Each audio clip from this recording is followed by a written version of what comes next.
Captain Safdar ने नवाज शरीफ का कच्चा चट्टा जो है वो खोल के सामने रखा है। किस तरह से नवाज शरीफ को पाकिस्तान में लाया गया और फिर उसे जितवाया गया। घर का भेदी हमेशा ही लंका ढाता है।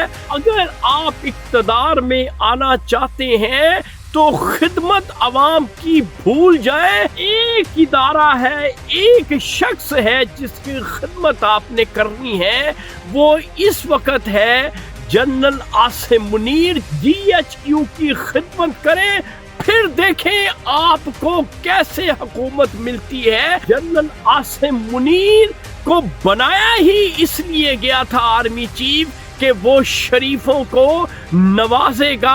आसिम मुनीर की एक वीडियो जो है नवाज शरीफ फैमिली के पास मौजूद है। ये फिरौन और खुदा बना हुआ है आर्मी चीफ।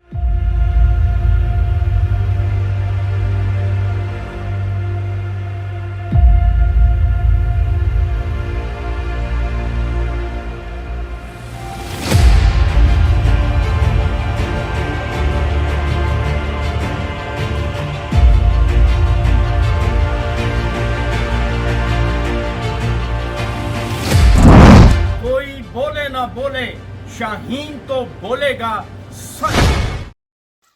अस्सलामुअलैकुम मुअज़्ज़िज़ ख़वातीन और हज़रात, मैं हूं आपका होस्ट अरशद शाहीन। मैं अपने मुअज़्ज़िज़ नाज़रीन को अपने YouTube चैनल सच्ची गल में खुशामदीद कहता हूं।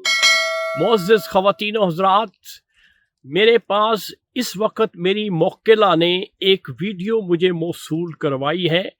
वो वीडियो मैं चाहूँगा कि आप मुलाहिज़ा कर लें, उसके बाद मैं आपसे हम कलाम होता हूँ। बीबी तल्ख हकीकत बयान कर रहा हूँ। पता नहीं रात को मीडिया क्या चलाए, पता नहीं। मैंने कहा कि नवाज शरीफ का इलेक्शन वोट से नहीं आ रहा, चोरी हुआ इलेक्शन। और किन्होंने चोरी करवाया? जो नवाज शरीफ को लंदन से लेके आए। लगाओ इसको। असी तो सिपाही को तला रैंक दी, डेरा गाजी खान को लोग थाना नहीं। बात तो हकीकत करेंगे, आइन की करेंगे, कानून की करेंगे। कसम खुदा की ये बात याद रखना, जब तक वोट को इज्जत नहीं मिलेगी, सुबह ज़ारा को भी इज्जत नहीं मिलेगी। जब लोगों को ये पता है यार क्या लोगों की खिदमत करनी, खिदमत करोगे कुछ नहीं मिलेगा। जहां खिदमत करनी है वहां सलूट करते रहो। असेंबलियां भी मिलेगी, सेनेट भी मिलेगा, पार्टी भी मिलेगी, इलेक्शन भी बन जाएगा। अब जुनैद शाह साहब जीते हुए हैं, मगर रात को इनको 47 नंबर प्लेट नहीं मिली, फर्क हो गया। ये ज्यादतियां भाई। आज एक सुबह ज़ारा नहीं, उससे पहले एक और पार्टी कॉन्फ्रेंस होनी चाहिए, उसमें आपके तमाम जमातों के लोग बैठे थे। और उस दिन वो अपनी पार्टी का मंशूर नहीं, सुबह ज़ारा का मंशूर लेके हम सुबह ज़ारा का। जी मुअज़्ज़िज़ ख़वातीन और हज़रात, ये वीडियो आप देख चुके हैं। ये साहब जो स्पीच फरमा रहे हैं लोगों में, इनका नाम है कैप्टन रिटायर्ड सफदर अवान। ये साहब मियां नवाज शरीफ के दामाद हैं और मरियम नवाज शरीफ के शौहरे नामदार हैं। अब इनकी बातें आपने सुननी है कि किस तरह से इस कैप्टन सफदर ने नवाज शरीफ का कच्चा चट्टा जो है वो खोल के सामने रखा है कि किस तरह से नवाज शरीफ को पाकिस्तान में लाया गया और फिर उसे जितवाया गया। ये बातें जो घर का फर्द है वो बता रहा है, तो घर का भेदी हमेशा ही लंका ढाता है। और ये शख्स भी जिस तरह से बातें कर रहा है, ये भी नवाज शरीफ की लंका यकीनन ढाएगा और वो वक्त दूर नहीं है। इसने जो बातें की हैं वो रोज़े रोशन की तरह आया है कि अगर आप इक्तदार में आना चाहते हैं تو خدمت عوام کی بھول جائیں. صرف ایک ادارہ ہے, ایک شخص ہے جس کی خدمت آپ نے کرنی ہے, وہ اس وقت ہے جنرل عاصم منیر جو chief of the army staff ہے.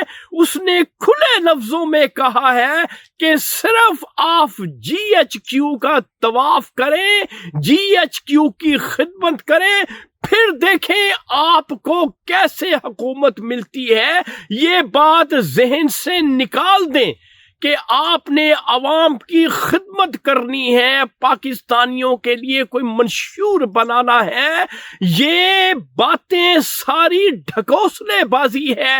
صرف جو تھیراپی ہے نواز شریف تھیراپی, وہ آپ اختیار کریں اور اقتدار ہمیشہ آپ کے پاس رہے گا. یہ کیپٹن صفدر کے جملے ہیں, کیپٹن صفدر کی کہی ہوئی باتیں ہیں. جو اندر کا بندہ ہے اس نے تمام باتیں بتا دی ہیں کہ جنرل عاصم منیر کو بنایا ہی اس لیے گیا تھا آرمی چیف کہ وہ شریفوں کو نوازے گا اور شریف فیملی کو اقتدار میں لے کے آئے گا. اور سب کچھ آپ کے سامنے ہے کہ مریم نواز کس طرح سے چیف منسٹر آف پنجاب بنی ہوئی ہے. ابھی میں نے اس سے پہلے بھی آپ کو اپنی ویڈیو میں بتایا تھا کہ جنرل عاصم منیر کی ایک ویڈیو جو ہے نواز شریف فیملی کے پاس موجود ہے. اس لیے یہ شخص جو ہے پاکستان میں جو ظلم اس نے روا رکھا ہوا ہے وہ کبھی بھی ختم نہیں کرے گا. کیوں کہ عورتوں کے ساتھ, مردوں کے ساتھ, بچوں کے ساتھ یہ فرعون اور خدا بنا ہوا ہے آرمی چیف. یہ جو کچھ بھی ہو رہا ہے وہ صرف اسی کے کہنے پہ اور اس کی پشت پناہی پہ ہو رہا ہے جو باتیں کیپٹن صفدر نے بتائی ہیں. لیکن وہ وقت دور نہیں ہے جب اللہ کی پکڑ آنی ہے تو یہ سب کے سب جو ہے ناپید ہو جائیں گے. یہ سب کے سب جو ہیں زمین بوس ہو جائیں گے اور ان سب کو اللہ تعالی اتنی بڑی سزا دے گا کہ یہ سوچ بھی نہیں سکتے کہ ان کے ساتھ کیا ہوا ہے. جاتے جاتے میں صرف یہی کہوں گا, میرے پاکستانیوں اٹھ کھڑے ہو جاؤ. اس وقت ہے کہ آپ اپنے ملک کو بچا لو, ورنہ آپ کا ملک جو ہے وہ سیل پہ نواز شریف نے اور زرداری نے لگا دیا ہے اور اس کی پشت پناہی جو ہے وہ موجودہ آرمی چیف جو ہے وہ کر رہا ہے. تو ناظرین, یہ تھا آج کا سچ جو میں نے آپ کے ساتھ شیئر کر دیا. انشاءاللہ اگلے سچ کے ساتھ آپ کا میزبان ارشد شاہین دوبارہ آپ کی خدمت میں حاضر ہوگا. اس وقت آپ مجھے میرے YouTube چینل سچی گل سے اجازت دیں. Thank you very much. Allah حافظ.